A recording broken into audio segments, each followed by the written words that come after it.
Hi guys, ഇതെന്താ ഇപ്പൊ വിഷു ഒക്കെ കഴിഞ്ഞപ്പോ ഒരു വിഷു വ്ലോഗും കൊണ്ട് ഇറങ്ങിയേക്കാണോ എന്ന് ചോദിക്കരുത്. ശരിക്കും ഞാനിത് ഇന്നലെ ഇടാൻ വേണ്ടി വെച്ചിരുന്ന വീഡിയോ ആണ്. പക്ഷെ ഇന്നലെ വൈകുന്നേരം ആയപ്പോ ഒരു ഉത്സവത്തിന് പോയി, അതുകൊണ്ട് എനിക്ക് വീഡിയോ ഒന്നും ഇടാൻ പറ്റിയില്ല. പിന്നെ എന്തായാലും ഷെയർ ചെയ്യണമെന്ന് കരുതി ഞാൻ ഈ ഒരു വിഷു വ്ലോഗ് എടുത്തു. അപ്പൊ പിന്നെ എന്തായാലും അത് ഇടാന്ന് കരുതി.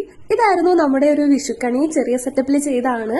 അപ്പോ എന്റെ മിനിയേച്ചർ വിഷുക്കണിയും കൂടെ ഞാൻ ഇതിന്റെ കൂടെ വെച്ച് കണിയുണ്ടായിരുന്നു. പിന്നെ ഞങ്ങൾ രാവിലെ ക്ഷേത്രത്തിൽ പോയി. ഈ സാരിക്ക് ഒരു വലിയ പ്രത്യേകതയുണ്ട്. എന്താന്ന് വെച്ചാൽ ഞാൻ എന്റെ ലൈഫിൽ ആദ്യമായിട്ട് തനി ഉടുക്കുന്ന സാരിയാണ്. ഞാൻ അങ്ങനെ സാരി ഉടുക്കാറുമില്ല, സാരിയോട് വലിയ ഇൻട്രസ്റ്റും ഇല്ല, അതുകൊണ്ട് തന്നെ ഉടുക്കാൻ അറിയത്തുമില്ല. അപ്പൊ എപ്പോഴേലും ഉടുക്കുകയാണെങ്കിൽ ആരെങ്കിലും ഉടുത്തു തരായിരുന്നു. ഇതാണ് ഞാൻ ലൈഫിൽ ആദ്യമായിട്ട് സ്വയം ശ്രമിച്ചുടുക്കുന്ന ഒരു സാരി.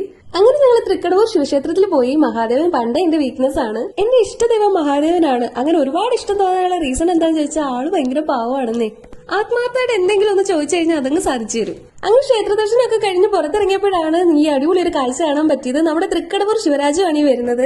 കേരളത്തിലെ ഏറ്റവും മുൻപന്തിയിലുള്ള ഒരു ആനയാണ്. ആള് ചെറിയ ഉള്ളിയൊന്നും അല്ല കേട്ടോ, ഗജരാജരത്ന പട്ടൊക്കെ കിട്ടിയ വലിയ ഉള്ളിയാണ്. പിന്നെ ഇനി ആദ്യമായിട്ട് സാരി എടുത്തതിന്റെ ഫോട്ടോസും കുറച്ച് പട്ടിഷോകളും ആണ്. അപ്പൊ ഇനി അടുത്ത വീഡിയോയിൽ കാണാൻ. ടാറ്റാ.